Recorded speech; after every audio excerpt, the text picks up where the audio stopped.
Hello viewers.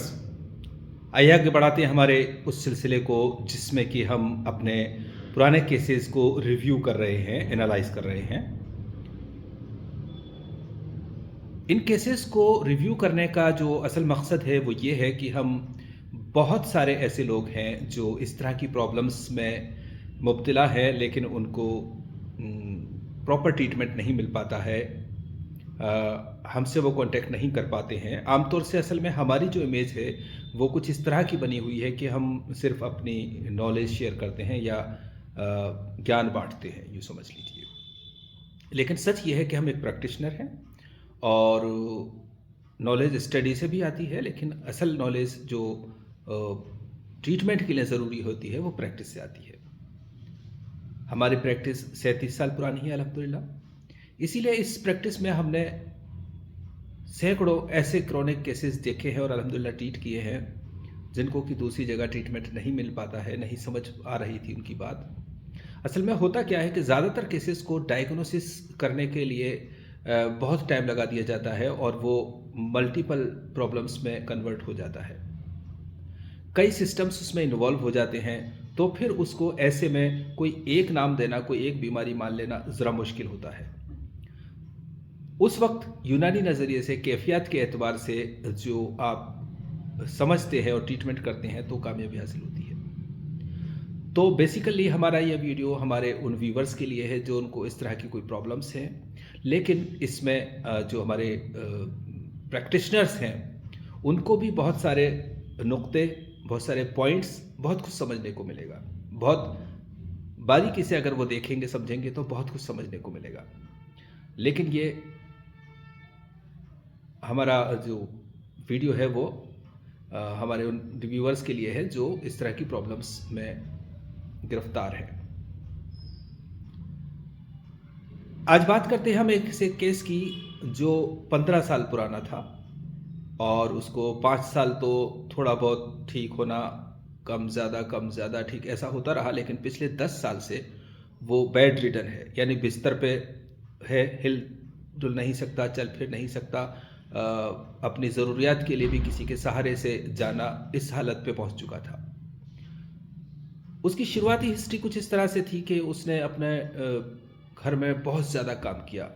कपड़े धोना, बर्तन धोना, घर का सारा काम करना, किचन का काम करना, और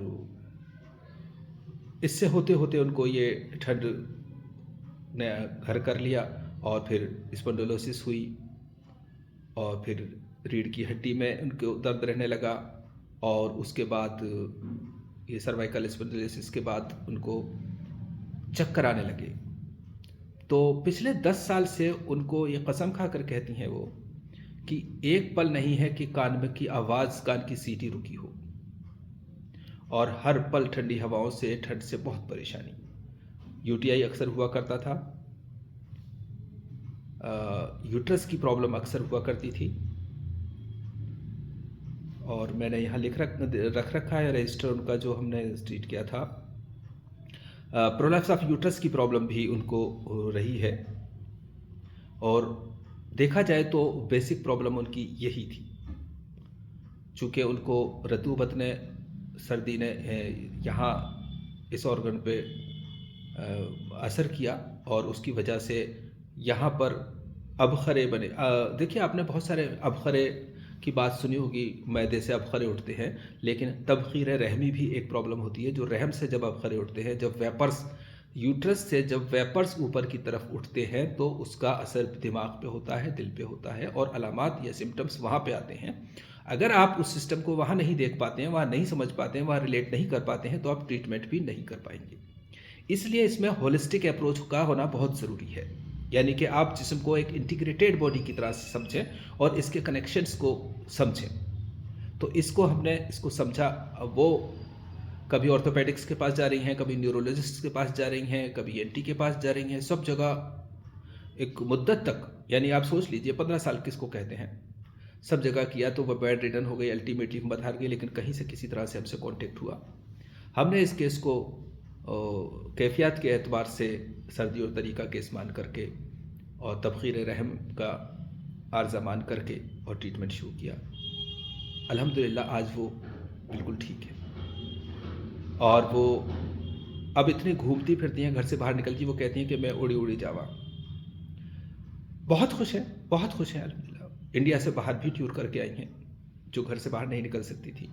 और अब अक्सर व बेशतर वो खुशी के साथ कहती हैं कि जो मैंने अपनी ज़िंदगी के 10 साल बिस्तर पे गुजार दिए हैं, उनको मैं अब बहुत अच्छी तरह से जीना चाहती हूँ। इसीलिए वो अक्सर अपने रिश्तेदारों में, सोसाइटी में, यहाँ वहाँ जाना करना, ये सब बहुत होता है। अल्लाह उनकी सेहत को बनाए रखे, आमीन। तो इनफैक्ट ये इसको हम बहुत ज़्यादा पूरे अलामात को बयान कर भी नहीं सकते, बहुत डिटेल्ड हो जाती है। कुछ चीज़ों को हमें विदहेल्ड भी करना पड़ता है। लेकिन इस तरह के कॉम्प्लिकेटेड केसेस यूनानी में ट्रीट होते हैं। शर्त यही कि आप यूनानी की जो बेसिक्स है, बुनियाद है, उसको समझ रखें और उससे उसको ट्रीट करें। तो इस तरह के केसेस में हम प्रैक्टिशनर्स को एक बात, और हमारे व्यूवर्स को भी, जो जनरल व्यूवर्स हैं उनको भी, और प्रैक्टिशनर को खासतौर से यहाँ पर एक बात कहना चाहेंगे कि होता क्या है कि एक चीज़ होती है थ्योरी और एक होती है प्रैक्टिकल। तो थ्योरी में जो बात होती हैं वो अपनी जगह सच, सही और अच्छी होती हैं, ज़रूरी होती हैं, लेकिन प्रैक्टिकल थोड़ा सा अलग हो जाता है। यानी कि वो थोड़ा सा बिखरा हुआ होता है, एक्सटेंसिव होता है, कम्प्रिहेंसिव होता है, क्योंकि जो प्रैक्टिस में जैसी बातें सामने आती हैं उन सब को अगर आप बुक्स में लिखना चाहें तो पहली बात तो आप लिख ही नहीं सकते, और अगर आप लिख देते हैं तो पढ़ने वाला उस चीज़ को पढ़ नहीं सकता। कितना पढ़ेगा वो? एक किताब की 10 किताब, 10 वॉल्यूम बन जाएंगे उसके। तो इसलिए जो बुक्स में लिखा जाता है वो बहुत ही लिमिट के साथ लिखा जाता है, एक्सप्लेंस सब कुछ किया जाता है, लेकिन फिर भी हर तरह की चीज़ को नहीं किया। तो इसीलिए उस्ताद होते हैं, इसीलिए कॉलेजेस होते हैं, इसीलिए गुरुजी होते हैं जो कि इन केसेस को एक्सप्लेन करते हैं, देखते हैं, जानते हैं। और जहाँ कहीं भी आप ये देखेंगे, जहाँ भी ये सिस्टम है कि गुरु चेला या गुरु शिष्य की परंपरा जहाँ भी कामयाब है, से चल रही है, वहाँ आने वाली जनरेशन्स बहुत कामयाब है और वो आगे प्रोग्रेस करती हैं। गुरुजी ये मान ले कि मैं सब जानता हूँ और मैं किसी को नहीं बताऊँगा, या ये चेला ये मान ले कि नहीं मुझे सब आता है, किसी से कुछ नहीं सीखना है, तो वो ठीक नहीं होता है। बहरहाल हम इस तरह के केसेस को और शेयर करेंगे आपके साथ इंशाल्लाह। तो ये टिनिटस, यानी कि आप यूँ देखिए कि ये vertigo, tinnitus, cervical spondylosis, neuralgia, UTI, prolapse of uterus और जॉइंट स्पेन, ऑर्थो का मसल स्पेन, इतने सारे सिस्टम्स, और भी शायद मैं भूल रहा हूँ, एक जगह जब जमा हो जाती हैं तो फिर आपको इनकी बंदिश करना, इनको करना सिर्फ यूनानी का कमाल है अल्हम्दुलिल्लाह। तो फिलहाल इतना ही। अल्लाह हाफ़िज़।